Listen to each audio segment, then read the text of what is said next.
Season 7, Episode 3, Home Sweet Homediddly-Dum-Doodily. The episode was directed by Susie Dieta, who also directed the episode A Star Is Burns, and written by John Vitti, who also wrote the episodes Homer's Night Out, The Creeps of Wrath, Lisa's Substitute, Burns for Carpenter Craftwork, Treehouse of Horror 3, Brother from the Same Planet, and so it's come to this, a Simpsons clip show. Production code was 3F01, the original air date was October 1st, 1995. In this episode, after a string of mix-ups, Bart, Lisa, and Maggie are placed in foster care with Ned and Maude Flanders. Meanwhile, Homer and Marge must complete a parenting course if they want to reunite with their kids.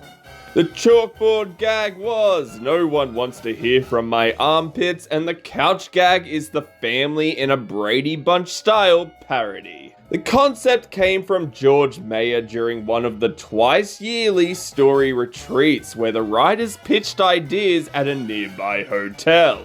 At this particular retreat, 17 episode pitches were made, and Weinstein called Mayer's pitch the best he had ever heard.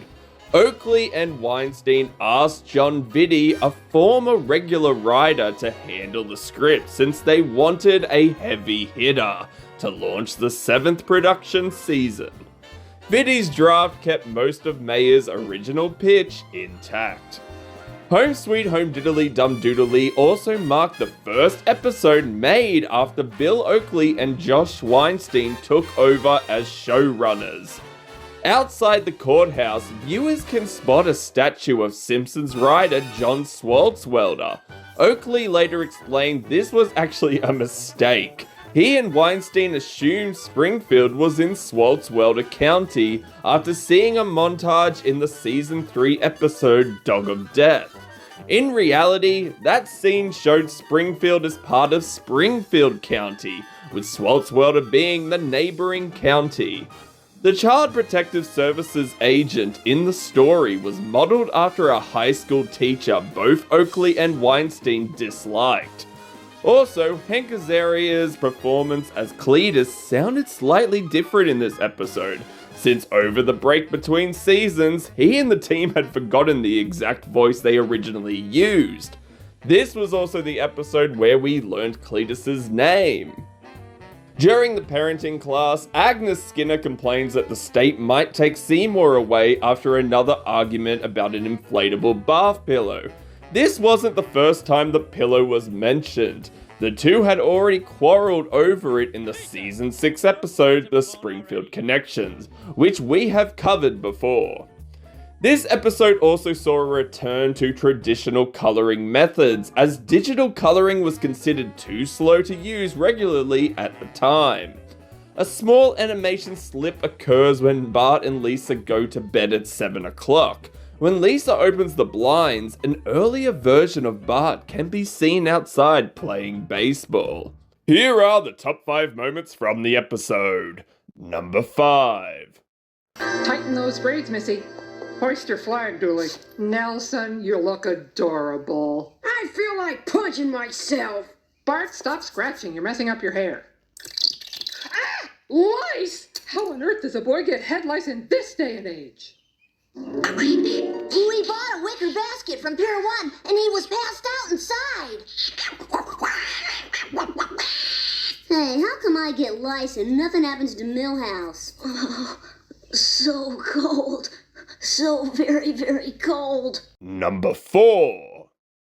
What are you doing with my children? We're taking them where you can't get them. What? No, you can't. I won't let you. Mrs. Simpson, restrain yourself or you'll be arrested.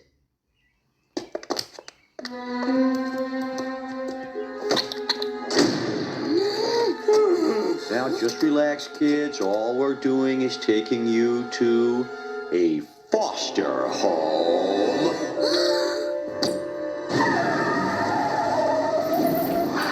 Yay! Haley-ho! Welcome to your new home, neglectorinos! Number 3. They're 10 feet away and we can't even talk to them. I wish I could tell them how much I miss them.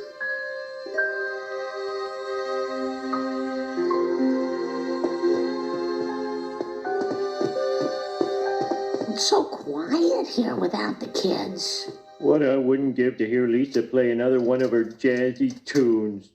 Saxophone, saxophone.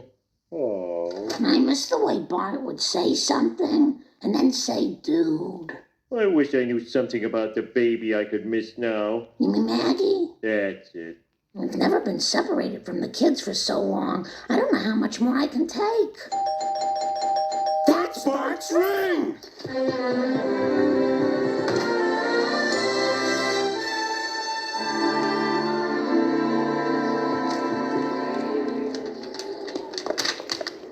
Todd smells. Oh, I already knew that. Well, look at the other side.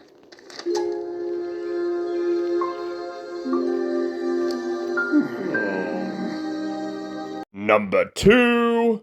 I'm very proud of you people. You've learned how to care for your children, how to maintain your homes, and you've all passed the drug test. Except for Marge. Marge, you tested positive for crack and PCP. Oh, my. Okay, the retest says you're clean. Sorry about the mistake. The only thing I'm high on is love. Love for my son and daughters. Yes, a little LSD is all I need. All right, sounds very good. Number 1. You reject Satan and all his empty promises.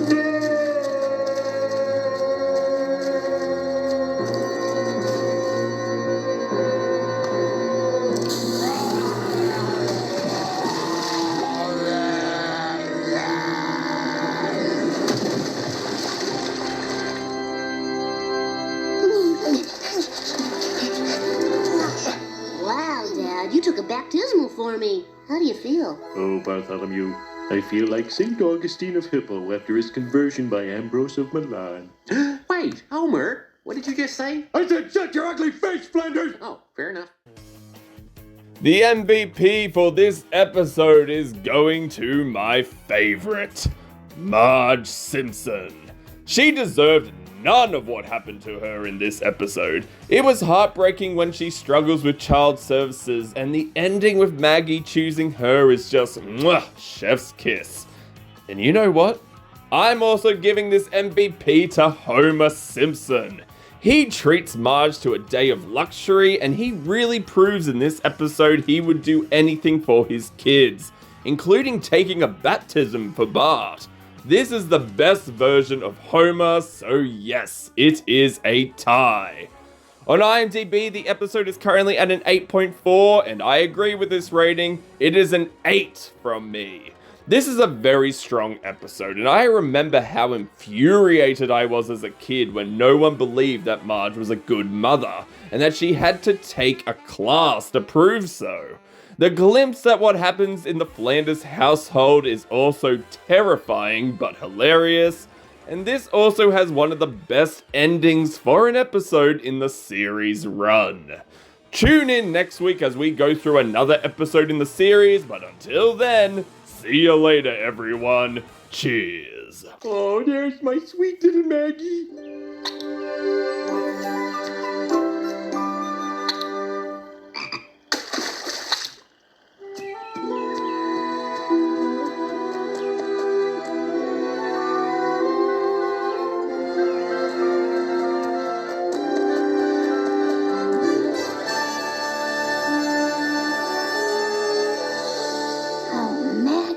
Simpson again. So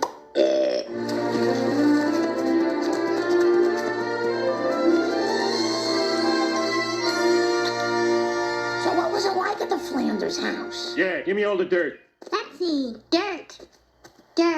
Well, there wasn't really much dirt. There was a bunch of old paint cans in their garage, though. Old painty can Ned. I always knew he'd keep his old cans of paint. Yeah.